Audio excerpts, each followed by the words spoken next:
The meeting is now called to order.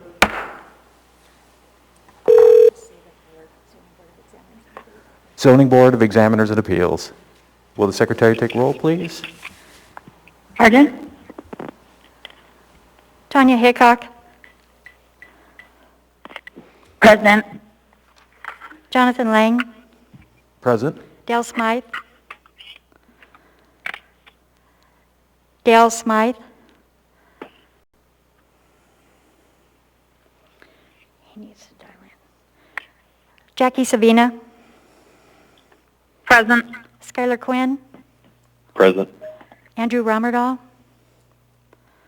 Present.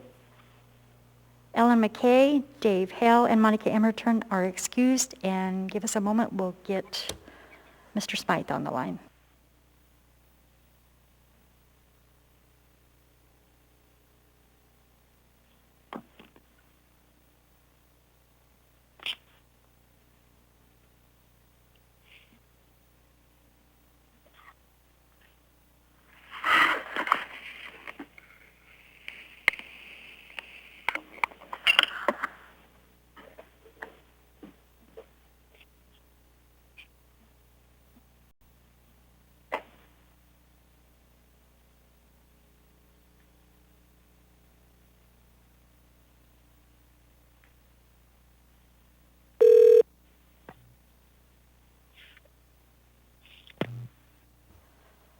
Dale, is that you on the bridge? Dale. All right, thank you.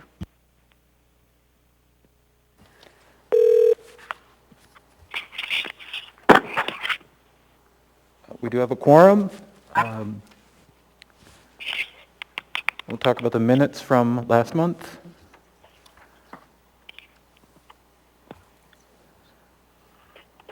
Could I have a motion to approve?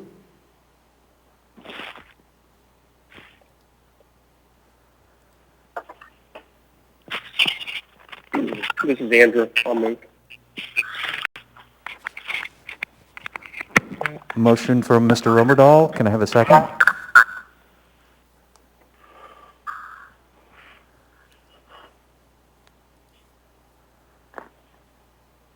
I'm sorry, is no one else on Microsoft Teams?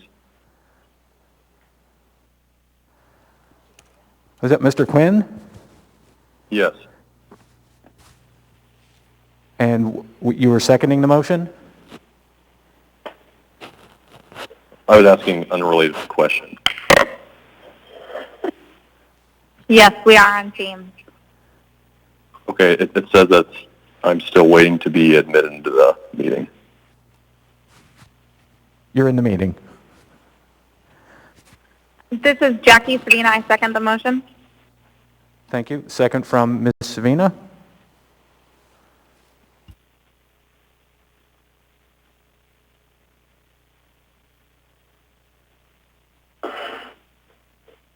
Are there any objections to the minutes? Seeing none, the minutes are approved.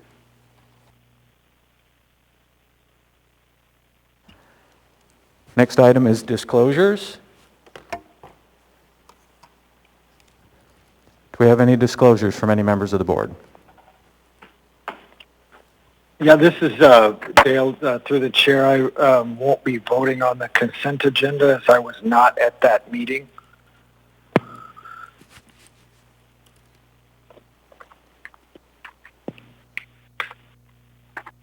Are there any other disclosures from anyone on the board?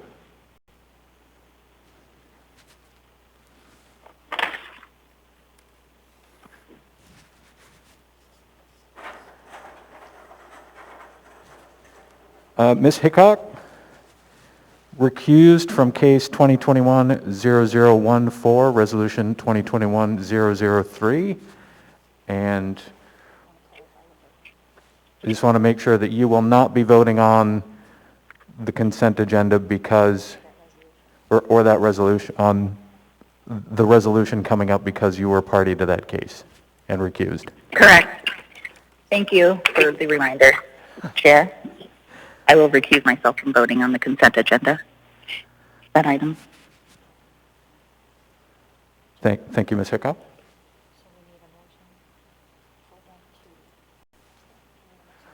So we need a motion for having to direct Ms. Hickok to participate, and a second. And also Mr. Hale, because he was absent for the cases. Could I have a motion?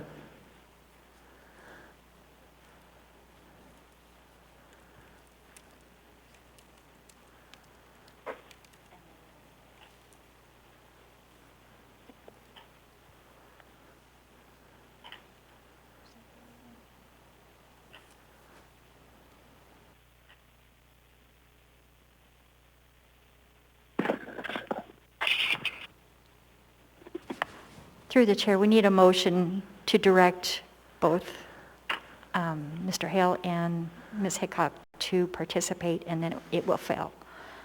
You vote nay. Okay?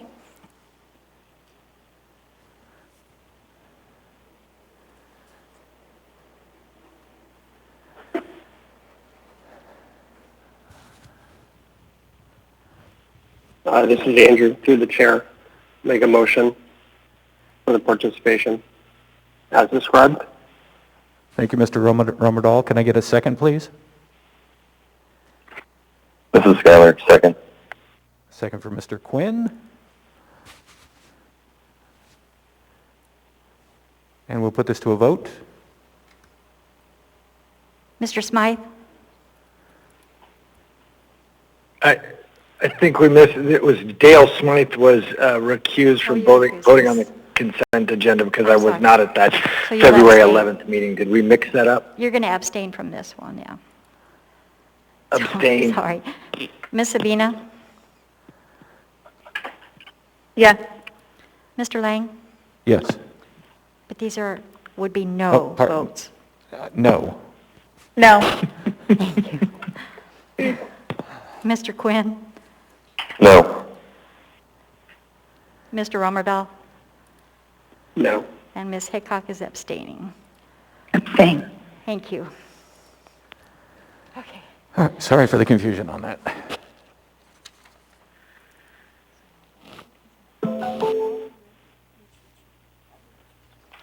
Okay, so we've got election of officers. Motion to postpone that? Or?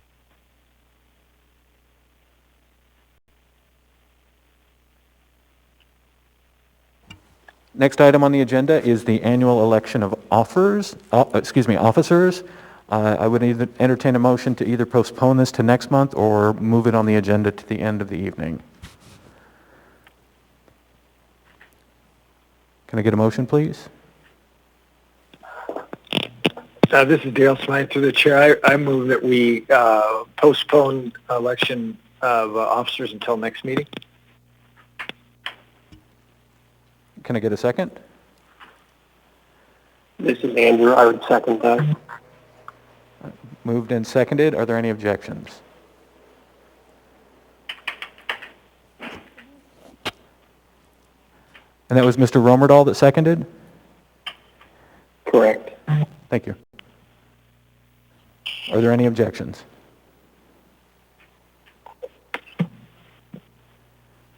Hearing none, it's moved to next month's agenda.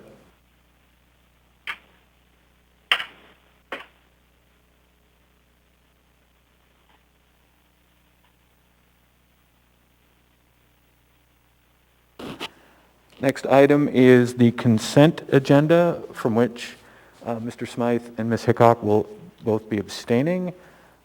Do I have any, can I have a motion to approve the consent agenda?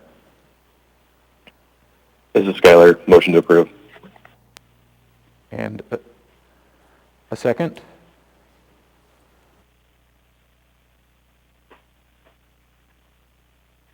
Second. This is Jackie. It was second from Ms. Savina.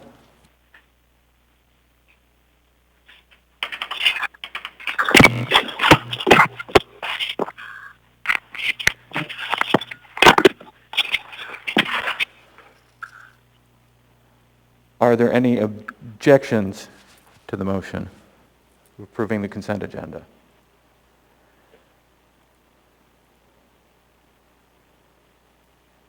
Hearing none, the consent agenda is approved.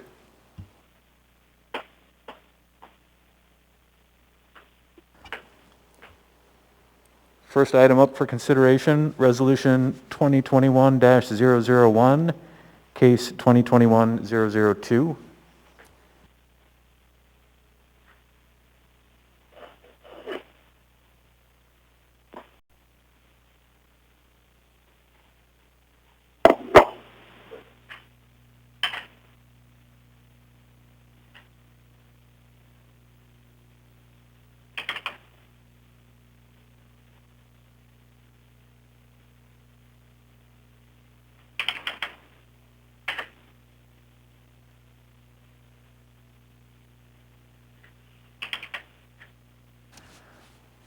I was just informed we need to do a reconsideration on the vote on the consent agenda. There is an item that we do not have sufficient members to vote on. Which item is that one?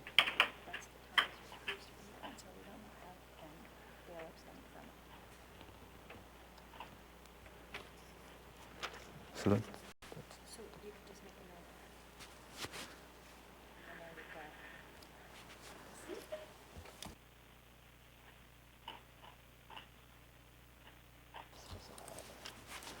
so Resolution 2021-003, case number 2021-0014, will be removed from the consent agenda and voted on at the next meeting when we have enough participants to vote on it, if I've got that right.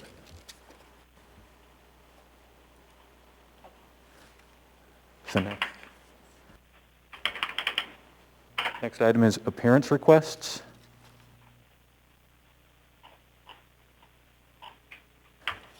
And we have none.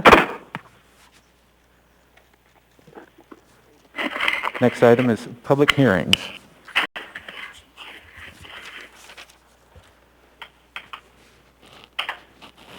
Case number 2021-009. Petitioner is 151 West 92nd Avenue, LLC.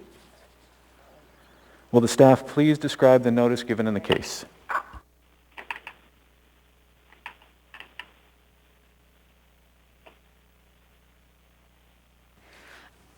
Thank you, Chair. I believe that the petitioner requested postponement prior to notice. I can double check that in just one moment, though.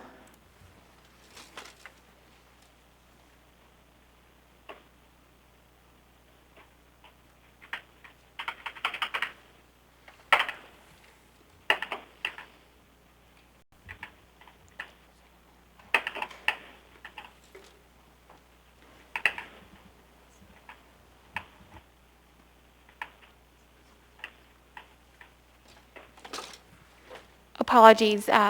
We don't have the case with us since it was postponed, so we don't have that information available right now. Thank you. We will move on to the next case on the agenda, case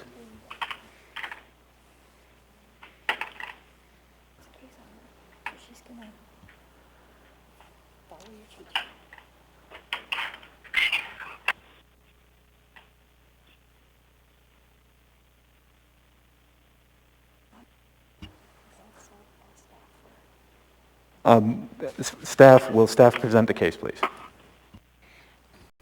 Thank you, Chair. I just wanted to provide clarification that this should actually be a request to withdraw the request rather than postpone indefinitely.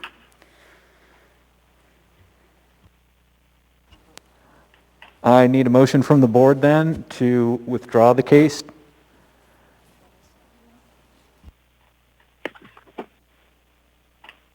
This is Skylar. Motion to withdraw. And a second. This is Andrew. Yeah, I second.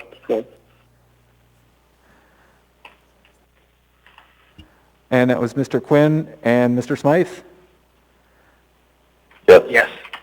Thank you. And the motion is to approve the withdrawal of case 2021-0019. Are there any objections?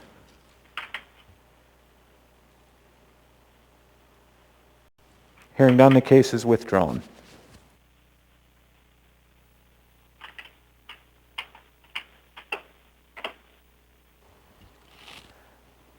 Next item is Case number 2021-0021, Cook Inlet Shores Owners Association. Will the staff please describe the notice given in this case? Yes, thank you, Mr. Chair. On February 17th, 2021, a total of 522 public hearing notices were mailed in accordance with the procedures of Anchorage Municipal Code, Title 21, Chapter 3, subsection 020H, notice. Thank you. Are there any objections to the sufficiency of notice in this case?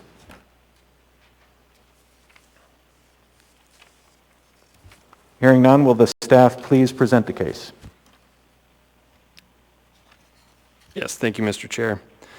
This is a request for a variance from Anchorage Municipal Code, Title 21, Chapter 6, subsection 020, Table 21.06-1, Table of Dimensional Standards Residential Districts, to allow for an increase in allowable lot coverage not to exceed a maximum of 48% to accommodate the construction of a carport.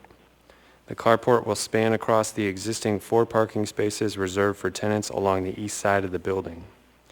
The existing structures constructed on property have a total lot coverage of 2,774 square feet, which encompasses approximately 37.2% of the 7,465 square foot lot. The proposed carport will be located on the eastern side of the lot and will encompass approximately 1,115 square feet of area and will be partially constructed within the footprint of the existing rear deck. The proposed carport will be open on 3 sides, to be the north, east, and south sides. Should this variance be approved, the final total lot coverage will be 3,585 square feet, or 48% of the lot. The amount of lot coverage exceeding the maximum standards of the district would be 8%, or 597 square feet. The department has evaluated the application and presents the following findings for the board's consideration. For standard A, we do believe the standard is not met, and this is due to precedent set by the Alaska Supreme Court, which states peculiarities of the specific property sufficient to warrant a granting of a variance must arise from the physical conditions of the land itself which distinguish it from other land in the general area. The petition site is not affected by any physical circumstances such as streams, wetlands, extreme slope, or unique geometry. The subject property is a conforming R3 lot which is similar in size, shape, and orientation when compared to neighboring parcels within the same district. All existing structures are placed within conforming locations outside of any required setbacks. For standard B, we do not believe the standard is met. Due to the lack of any exceptional physical circumstances, the denial of this variance would not deprive the property owner of rights commonly enjoyed by others within the same zoning district, nor would the strict application of code create an undue hardship on the property owner. While garages and carports are enjoyable building enhancements within a winter climate, they are considered amenities and not rights. The property owner will still be able to make full lawful use of their property without the granting of this variance. For standard C, we do believe the standard is partially met. While the increase in lot coverage is entirely self-imposed, the applicants are looking to add a commonly enjoyed winter city amenity to their property in a manner that will result in the least amount of site disturbance possible to achieve the intended result. The proposed carport will only shelter the existing paved tenant parking spaces and will be open on 3 sides to reduce the overall visual bulk of the structure. This request is the result of numerous issues tenants have had with snow and ice buildup around their vehicles during the winter months and its associated safety issues. The special circumstances and conditions surrounding weather within a northern climate are far beyond the control of the applicant. The proposed carport will provide shelter from the elements and will enhance the ability for tenants to safely access their vehicles. For standard D, we do believe the standard is met. Given the character, history, and current zoning of the neighborhood, it does not appear at this time that the granting of this variance to exceed lot coverage will adversely affect the use of any adjacent property. For standard E, we do also believe this standard is met. The requested variance will not change the character of the R3 zoning district in which the petition site is located. The R3 district is intended primarily for multifamily and townhouse dwellings characterized by low-rise multi-story buildings. And the granting of this variance to exceed lot coverage will not permit either a principal or accessory use other than what is already permitted under Anchorage Municipal Code. For standard F, we do believe this standard is met. This variance will allow for the construction of a carport for a 4-unit multifamily complex. All development will take place on property. The area to be covered is currently paved, and given this, adding a covering to the parking area is unlikely to increase impacts to the stormwater and or snowmelt draining off property.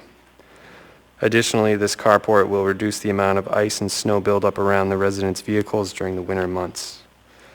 This will reduce the risk of slips and falls, which will increase the overall safety of residents.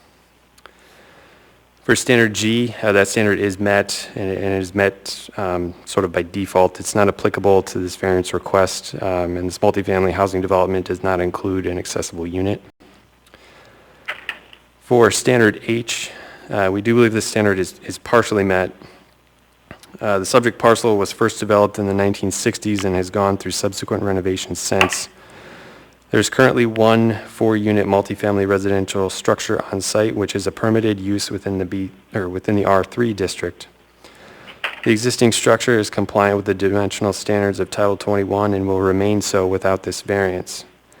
However, the applicant is requesting this variance to enhance the livability and safety of this multifamily structure.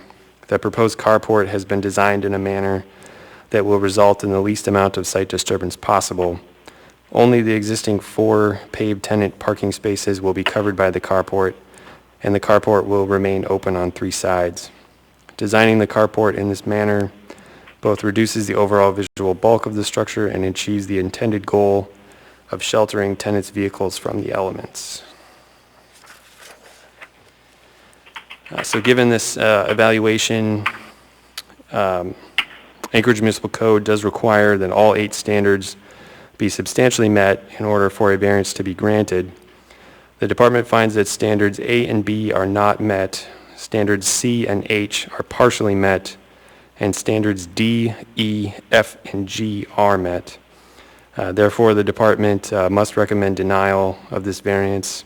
If after a public hearing, the board finds that all 8 standards are substantially met, then approval should be subject to conditions 1 and 2 listed on page 6 of the staff reports. And with that, I'd be happy to take any questions that the board may have. Thank you. Thank you, Mr. Yelp. Are there any questions of staff by the board? This is Dale Smythe through the chair. Can you remind us what's included in the lot coverage calculation? What is and is not? It's buildings, carports are, sheds are not. I'm trying to find it in the book right now, but I'd appreciate any reminder. Through the chair, there'd be any structure that's 30 inches or higher in height. Perfect, thank you. Are there any other questions of staff from the board?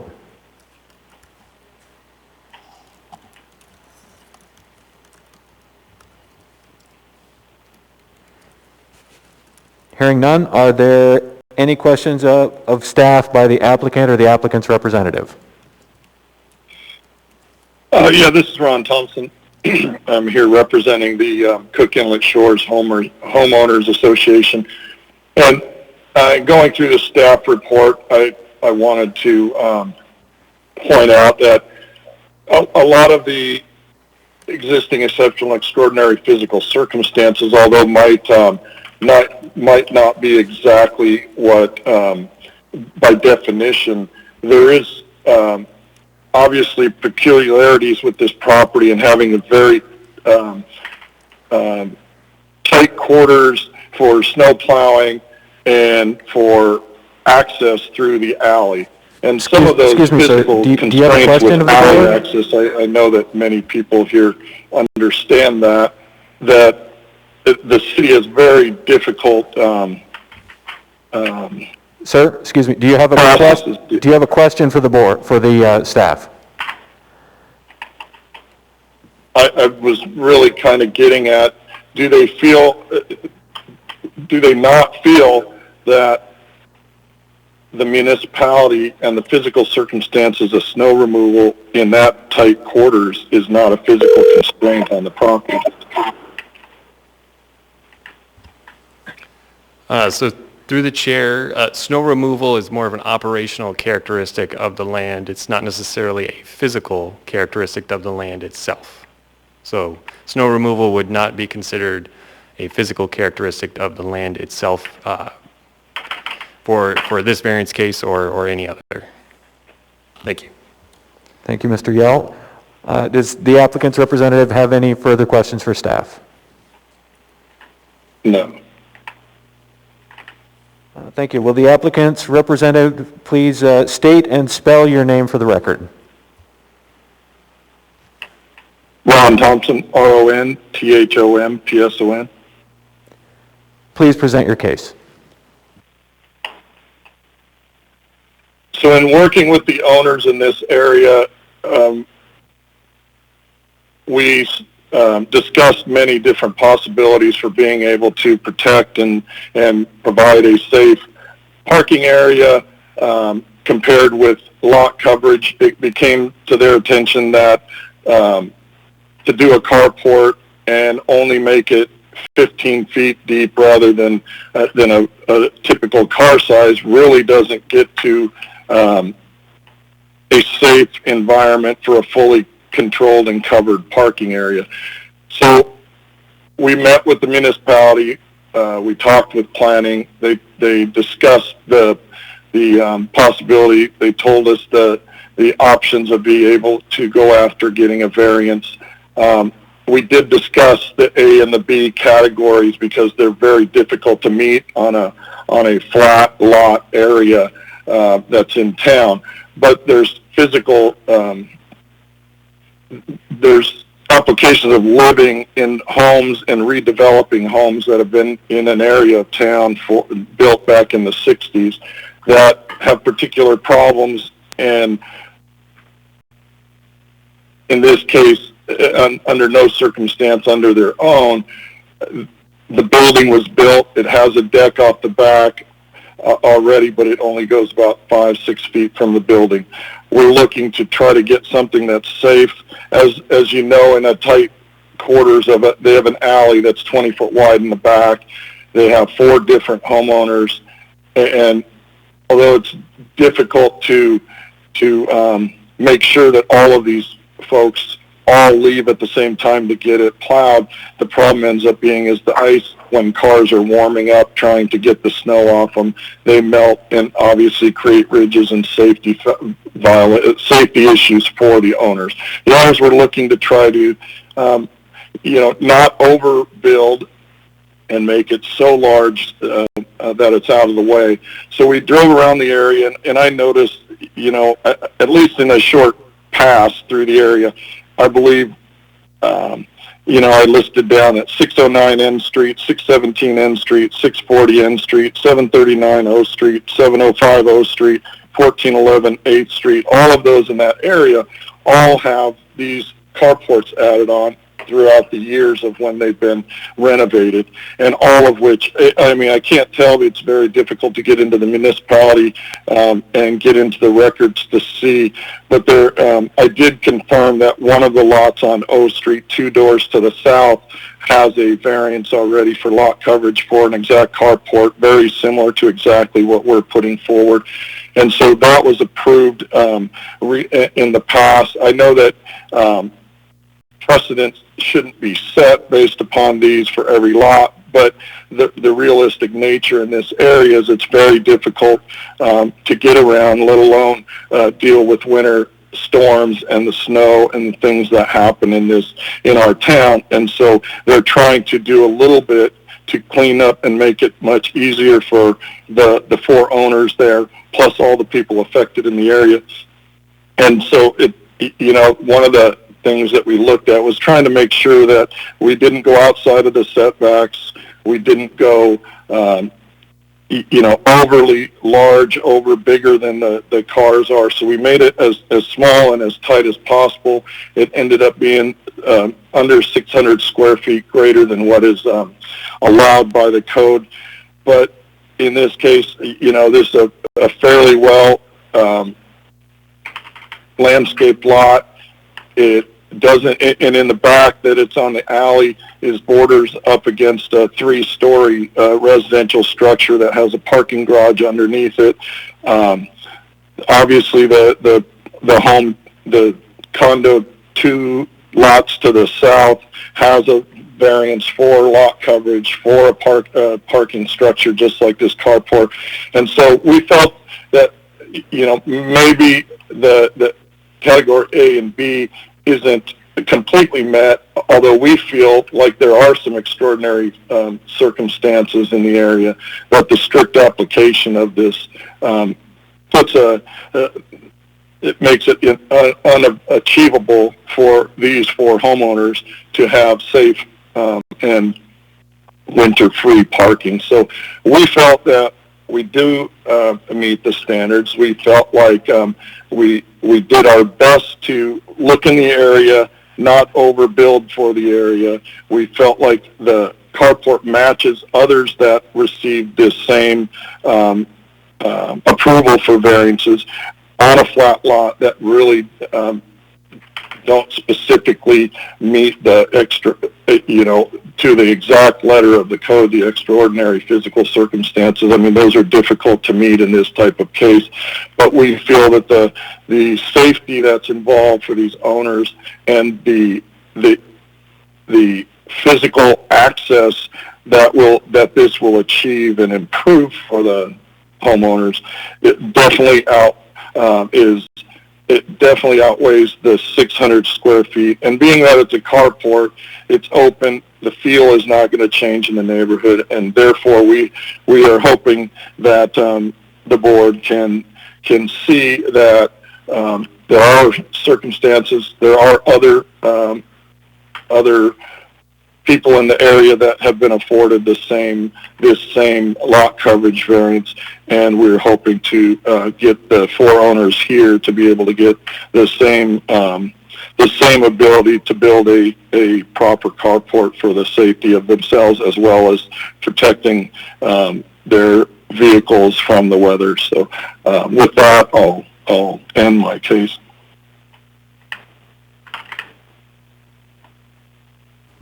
Thank you. You have 3 minutes, 30 seconds for rebuttal.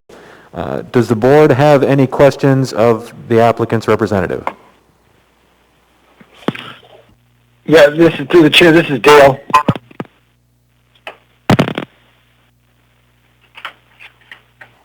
Go ahead. Ron, I wanted to ask, you had mentioned the minimum for coverage of protection of cars. Am I reading this right? It's 27 feet long by 41 approximately? Well, we have to have 5 feet when we build a building or build something next to the building. You have to have 5 feet away from the building, and then you have to have the parking vehicles be able to go under it. So there's already a car or a deck there that's about 5 to 7 feet out from the building. But we will have to probably remove that and then build it so it looks together, so it doesn't look like it's cobbled together, but it'll work with the building and extend. So the carport needs to go 5 feet away from the building for pedestrian access between the building and the parking space. And then I worked with the owner on their vehicles out there, and we went to 22 feet would cover the trucks that they have in that area. If need be, we could reduce that to the exact parking spots with our 9 foot by 20 foot. So we tried to be a realistic number to wherever, so the truck doesn't park into the 5 foot sidewalk. We wanted to be able to leave an adequate amount to pull in, and then still keep the carport away from the alley, the distance that it has to be able to use the alley to back in for parking and maneuvering. All right, thank you. Does the board have any further questions for the applicant?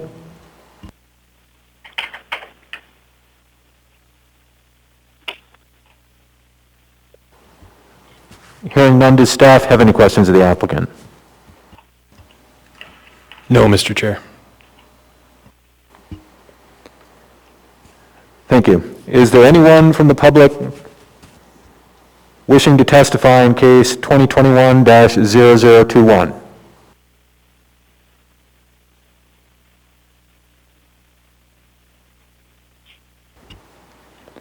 There's no one in the chambers. It does not appear to be anyone online.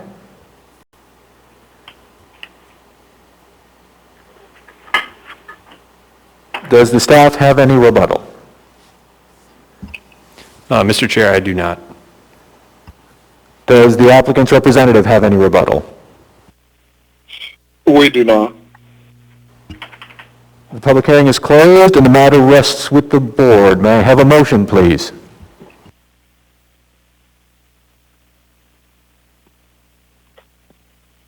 Through the chair, this is Dale. I motion approval of a variance on case 2021-0021 with a increase in allowable lot coverage not to exceed the maximum of 48% to accommodate construction of a carport.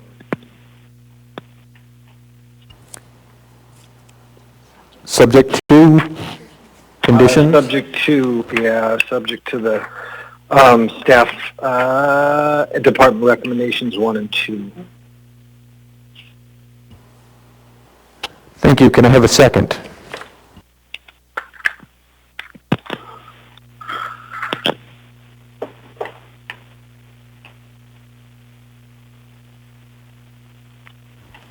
Second for the motion, please.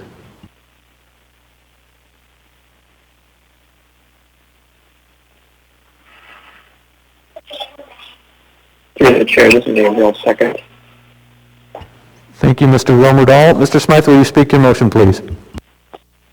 Yes, thank you. Through the chair, I do not intend to support my motion. I recognize the position of the owner, and I think Ron made great arguments. The challenge is we're all in this together. It's a Winter City location. We're all dealing with it. The issue with these, especially specifically, I think the downtown 7,000 square foot lots, the lot coverage limits are a cornerstone of zoning, and to exceed those, I think really needs to be extraordinary circumstances, and I don't see it here. I think you could have smaller carports and handle some of the safety concerns. So that's the reasons I agree with staff, all of the staff findings on the points, and I would be again concerned with precedence here. Thank you, Mr. Smythe. Is there anyone else who'd like to speak to the motion?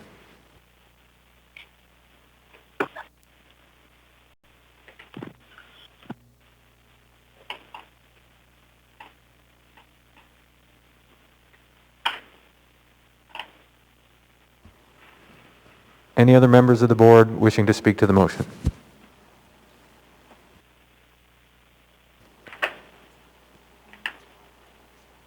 Mr. Smythe, can you give us findings or anyone else, if you have any findings on items A through H?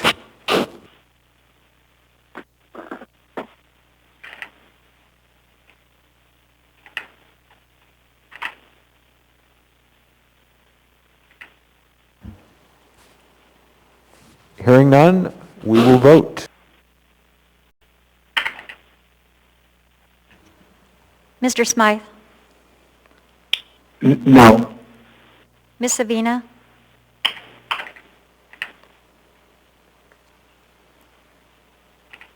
Ms. Savina? No. Mr. Quinn?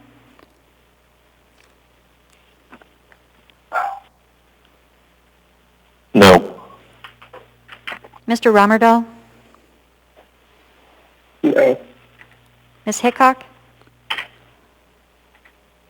No. Vice Chair Lang? No. Thank you. The motion fails and the variance request is denied. Next, case number 2021-0024, applicant Carolyn Hawes. Will staff please describe the notice given in this case? Yes, Mr. Vice Chair. On February 17th, 2021, a total of 99 public hearing notices were mailed in accordance with the procedures of Anchorage Municipal Code, Title 21, Chapter 3, Section 20H.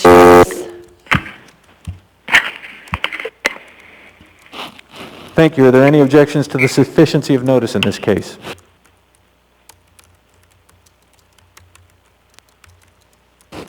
Hearing none, will the staff present the case? Thank you, Mr. Vice Chair. This is a request for a variance from minimum lot area and minimum lot width that's required under the Table of Dimensional Standards. That's Table 21-6-1 in Anchorage Municipal Code, Title 21, Chapter 6, Section 20. The variance is to allow for the addition of living area in an attached accessory garage to a non-conforming two-family dwelling unit. The lot is 11,046 square feet in size, which is 5,754 square feet below the 16,800 square feet requirement for a two-family dwelling within the GR2 zoning district. That's the Girdwood single-family, two-family residential zoning district. The lot width is 64.24 feet, and that is 5.76 feet below the requirement to be 70 feet in size within the GR2 zoning district. The discovery of the need for the variance was made when designing the addition. The proposed addition, the duplex is 3 stories, so the addition would be a 2-story addition between the existing duplex and the carport. The addition would be an attached garage on the 1st story and then living quarters on the 2nd story. The applicant notes that there could be an elevator eventually added from the garage to the master suite to accommodate decreased mobility and to allow for aging in place. As far as community comments, the Girdwood Board of Supervisors submitted a resolution supporting the variance request. And the board noted historical development in Girdwood has created some lots of sizes smaller than currently required for duplexes, and that there is limited land available for new development. There were no objections to the granting of the variance from agencies, and all comments received are included in attachment 3 of the staff report. In order to approve the variance, the application must meet 8 standards. I'll go through the findings for all of those standards. So standard A is not met. The parcel is not affected by any physical circumstances that limit development, such as streams, wetland, or topography. However, there are exceptional circumstances to the lot in that the structure was built prior to the current zoning regulations for lot area and width. The duplex was constructed in 1984, and it met the lot requirements at that point in time. In 2005 is when the area was rezoned to GR2, and the rezoning created the nonconformity for the lot width and area. The current property owners purchased the property in 2015. Standard B is not met. There are not physical circumstances that can be strictly applied to the property. The petitioner's lot is similar in size to other lots in the subdivision. The lots directly adjacent to this lot have single-family dwellings, which have lower requirements for minimum lot area and width. There are other duplexes along Timberline Drive that are on lots large enough to meet the requirements. Standard C is not met. Anchorage Municipal Code Title 21, Chapter 13, Section 30A states that no non-conforming use of land shall be enlarged or increased or extended to occupy a greater area of land than was occupied at the effective date of adoption of the regulations that made the use non-conforming. So a variance is not necessary if there is not an addition being added on the property, so therefore the addition is a self-imposed action of the applicant that requires the variance. Standard D is substantially met. The character, history, and current zoning of the neighborhood, given that the granting of this variance will not adversely affect the use of adjacent properties. As noted before, the Girdwood Board of Supervisors submitted a resolution supporting the request. The addition does not propose a higher roof than that of the existing buildings, because this would be a two-story addition and the duplex is 3 stories. The owner also noted in their application that they have met with neighbors and tried to give consideration to views and solar access in the design of the addition. Standard E is met. The requested variance will not change the character of the DR2 zoning district. The DR2 district intent describes established and largely developed residential neighborhoods with single-family detached and two-family development. The intent of that zoning district is to allow development to continue in a manner consistent and compatible with existing neighborhood patterns, and the development would be in character with the neighborhood. Standard F is met. The lot the variance would not have any negative effects to the health and safety of the people of the municipality of Anchorage. No off-site impacts have been identified, and improvements to the roof that are proposed with the addition would increase safety from falling snow. Standard G is not met. The Americans with Disabilities Act is not applicable to this private property. However, the applicant did note that the addition would provide a master suite that better accommodates decreased mobility. Standard H is met.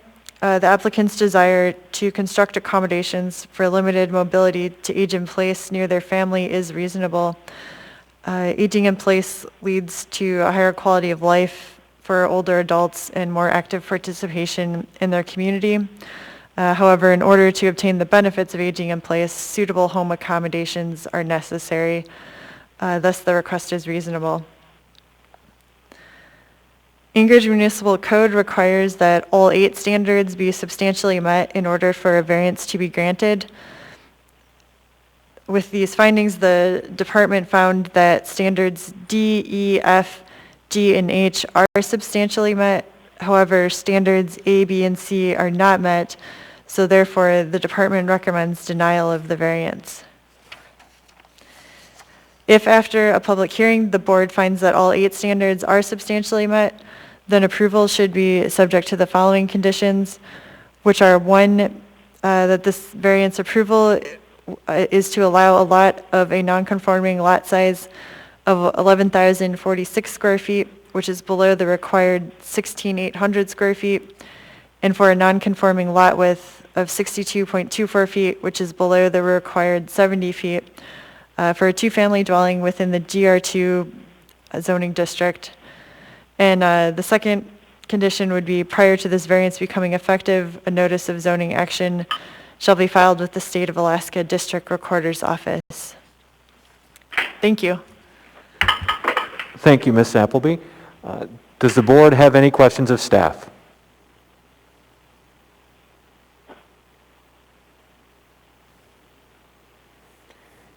Hearing none, does the applicant or applicant's representative have any questions of the staff? Hello, this is Thomas. I represent the owner, Cohen House. I don't have any questions for staff. Sir, we could not hear anything that you said. Could you state that again, please? Yes, can you hear me now? Yes. Okay, this is Connor Kerr. I represent the owner, Cohen House, and I have no questions for staff.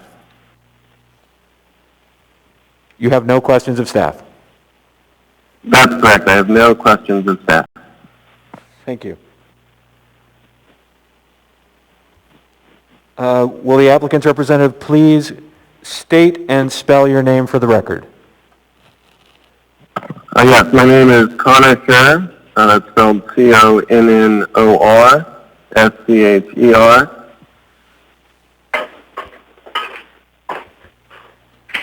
Thank you. Please present your case. Good evening, and thank you for the opportunity to present this application for a variance. My name is Connor Scher of the Architects, LLC, and I'm speaking on behalf of the property owner, Carolyn Hawes. We are seeking a variance from the minimum lot area and width requirements for a two-family dwelling in DR2. The design proposes the addition of a two-car garage and living area to the building as an expansion of the upper unit in which Carolyn, a senior citizen, intends to live. Because we wanted to provide conditioned access to the upper unit, as well as a more accommodating sleeping and bathing area for Carolyn, we had to apply for a dimensional variance. I'm just wanting to check, you're able to hear me all right? Hello? Yes, sir? Is the audio coming through? Yes. Okay. We are having a hard time hearing you, but yes, we can understand you. Okay, great. In our application, we presented how we believe the project meets all 8 criteria, but I would like to elaborate on those arguments tonight as the staff report finds only 5 substantially met. However, the report repeatedly concedes that code changes made the duplex use non-conforming and so took away the original rights of development. As part of our application for non-conforming status, we provided affidavits affirming the structure was a duplex since its conception. Had the code not modified the minimum lot area for such a use, this variance would not be necessary and the proposed addition would be allowed by right. A physical circumstance is not limited to those natural encumbrances listed in code and should include size and shape of the lot in the same way setback flexibility and minor modifications described in Chapter 9 acknowledge lot size and shape as a limiting physical factor to development. Further, the physical size and shape of the lot are exceptional compared with neighboring lots. Only one other nearby lot has an area smaller than 16,800 square feet. The explicit goal of this project is to improve the livability and longevity of the building, allowing Carolyn to live in a safe and accommodating residence. The exceptional lot dimensions deprive Carolyn of rights commonly enjoyed by other properties in the same district. Any duplex owner on the neighboring lots need not seek a similar variance and may expand their building subject to all other applicable regulations, being not deprived in the same way as Carolyn. This represents an undue burden on Carolyn to have a substandard residence. This project improves the safety of the overall structure and provides a safer place for Carolyn to gracefully age near her grandchildren. Would it be just to prohibit a property owner with decreased mobility from improving the property to live therein? It would be discriminatory. To say that the code represents an inconvenient hardship in this case is to trivialize Carolyn's needs as a person and right to live independently. Neither Carolyn nor the previous owners created this hardship. The municipality, in modifying the requirements for lot dimensions for duplexes, imposed an unfair burden on a few properties in the district. The intent of these changes, and of any zoning district for that matter, is to control the intended density of the district so that future subdivisions have a certain density and scale. Collectively, Carolyn's neighborhood has a density that matches the goals of the district. However, the heterogeneous development patterns predating current code created pockets of higher and lower density because of variations in lot size and mix of single and two-family dwellings. This property is a single lot in an entire district, providing 2 dwelling units. It contributes notwithstanding its nonconformity because when aggregating the units and lot areas in the district, the average density of the neighborhood corrects the substandard size of this lot. Applying the code standard derived from an average and predicted density is retroactively imposing a burden on the lot and on Carolyn. At the 5 public presentations in Girdwood, we received no opposition to the application. The Girdwood Land Use Committee unanimously recommended the resolution of support that the Board of Supervisors unanimously adopted.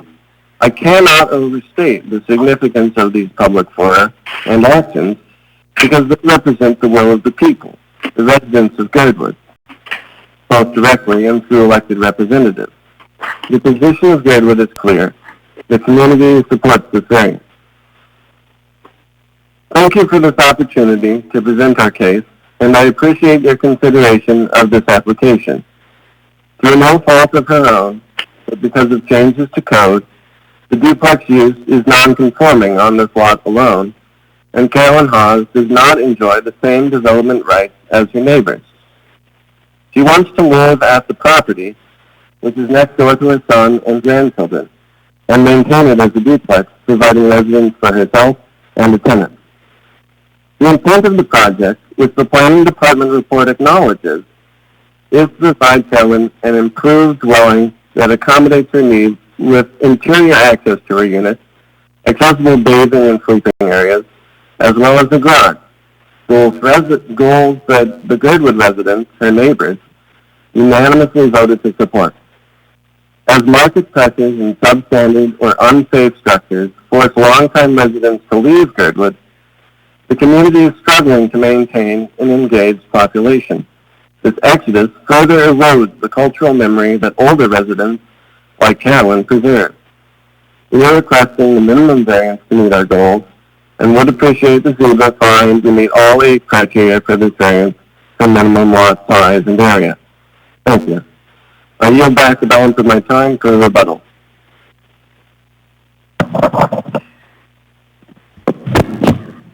Thank you, Mr. Scher. All right. Does the board have any questions for the applicant's representative?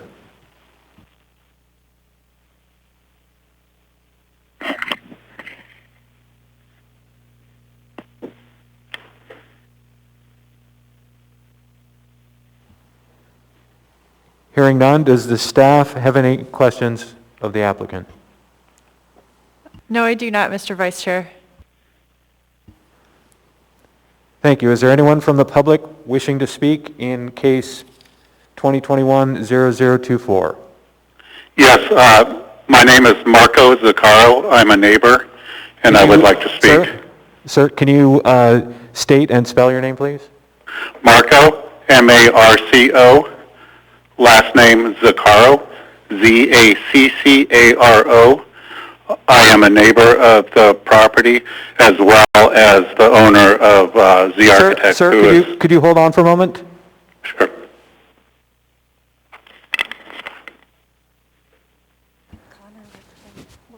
You're with Z Architects, sir? Yes, I am with Z Architects as well as a neighbor of the property. I don't believe that you're allowed to speak because it's a conflict of interest because you're part of that company. Okay, I can't make any comments. Oh, yeah. Mr. Vice Chair, I believe Mr. Zaccaro could speak, but it would count for the time, like he'd have to speak as an applicant. He could, but I don't think he, is that right? Yeah. He could speak on behalf of the applicant, but it would count against the applicant's time. Mr. Scher, you have 3 minutes and 50 seconds of rebuttal. Would you like to give up your rebuttal time? Yes, that's fine. All right, sir, you have 3 minutes and 50 seconds. Okay, I'd just like to give a little bit of history on that lot. Originally, that lot and the neighbor lot were one single lot, and it was subdivided. That's why it's small, and it's the only subdivided lot in the neighborhood. Almost all the other lots in the general neighborhood are twice as big as that particular lot. So that is a highly unusual piece of property in our neighborhood. Additionally, the house was originally built without any consideration for elderly residents. It was originally a ski cabin type structure. The stairs to the second level are quite unsafe and subject to falling snow. The entire parking area is subject to falling snow, and when Carolyn Hawes and her husband bought it a few years ago, they anticipated using it as a rental property, but her husband passed away, and she now wants to move to be next to her grandchildren, who are immediate neighbors, and it's in extremely unsafe conditions for her to try to access the second level and park in the parking lot. Snow sheds down onto the parking lot, and the design that is being proposed mitigates the dangers of the access to the second level, as well as provides a comfortable place for her to live and a comfortable place for her to park her vehicles. Also, that she can live her remaining time here next to her grandchildren and her daughter and son-in-law. So that's all I have to say for that. Thank you, sir. Is there anyone else from the public wishing to speak?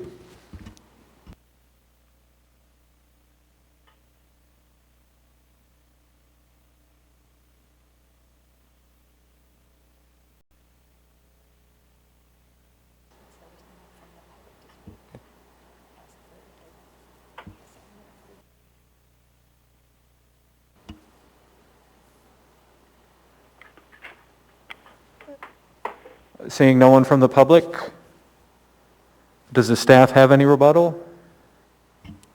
No, thank you. Does the applicant have any rebuttal? This is Connor, sir. I have no rebuttal. No rebuttal.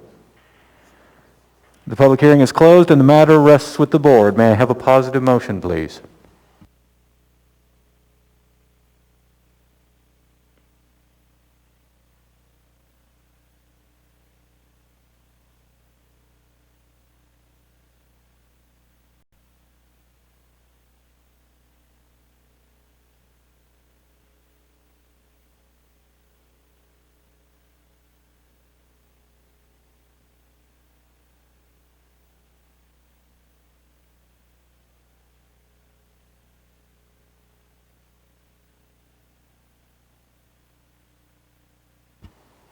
Looking for a motion to approve from the board.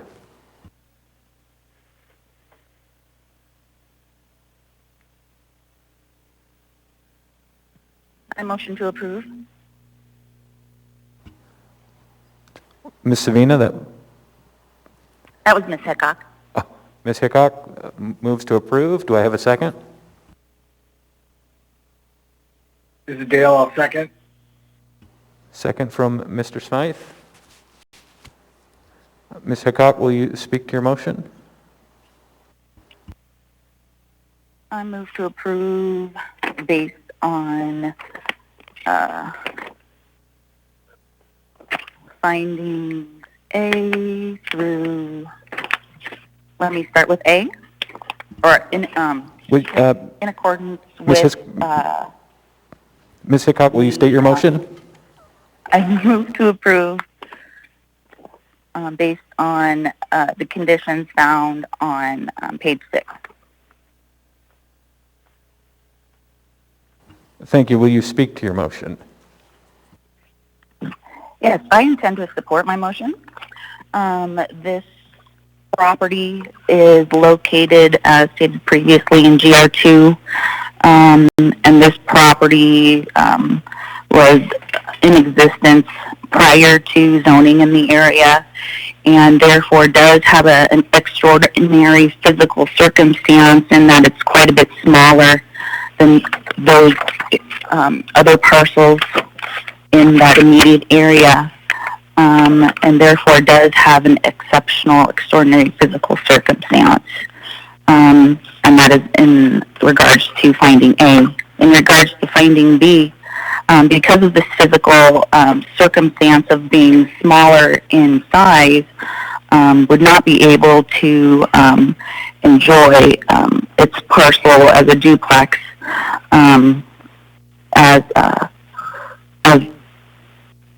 including the the ADA improvements proposed to the parcel, to the property. In regards to finding C, this hardship of being undersized zoning lot size was not self-imposed, but was rather posed via zoning actions by the municipality, and therefore it meets, the standard is met for finding C. For finding D, as noted by staff, this standard is substantially met, as the remaining parcels in the area do not have the same physical, strict, smaller size area, and therefore does not apply. And therefore this standard is met. In partial to finding E, this is substantially met. Having this improvement to this parcel does not change the character of the zoning. This parcel, or the area, does include both single-family and two-family dwelling units, and so it is in harmony with the existing uses in the area. In part to finding F, again, this standard is substantially met as according to the staff's report. It does not affect any health, safety, or welfare of the people of the municipality. It's merely a lot size impact. As far as G, again, it does not apply. However, in this instance, it will improve disability access to this building. Therefore, this finding is met. In accordance with finding H, again, this standard is substantially met because it will allow the building owner to have minimum use of their building as they age and grow into the future. Therefore, I will be supporting this motion. Thank you. Thank you, Ms. Hickok. Is there anyone else on the board who wishes to speak? This is Dale. Go ahead. I will not be supporting the motion, and while I agree with the positives of the applicant's logic and the presenter's logic on aging in place and diversifying the age of the population in Goodwood, the challenge here is that you've got a situation where I have to agree with the findings A, B, and C.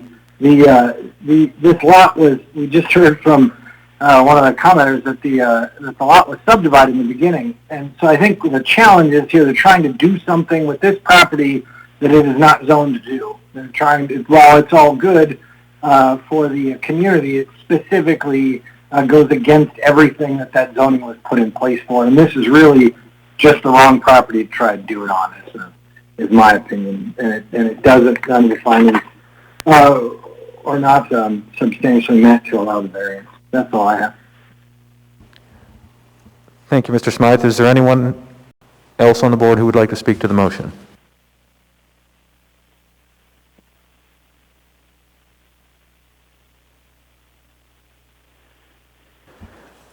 I don't hear anybody else. I would like to speak to the motion for the reasons that Ms. Hickok cited. I will be supporting the motion.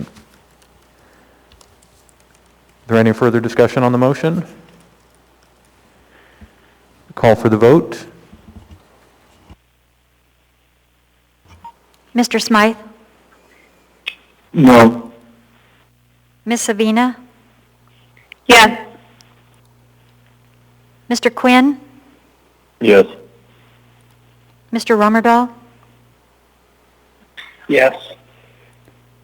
Ms. Hickok? Yes. Vice Chair Lang? Yes. Thank you. And the variance is approved on a vote of 5-1.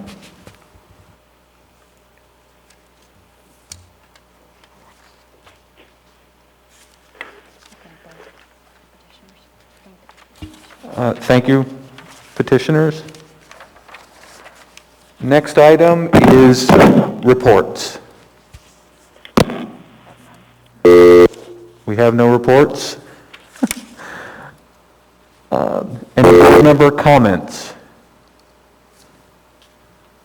Comments from anyone on the board? Hearing none. Thanks for making it through the snow, John, Mr. Chair, today. Thank you for standing in for me while I was out on leave. Thank you. Any other board member comments? Hearing none, I'll entertain a motion to adjourn. This is Dale, motion to adjourn. Do I have a second? Second. Mr. Smythe? Are there any objections? Hearing none, we are adjourned.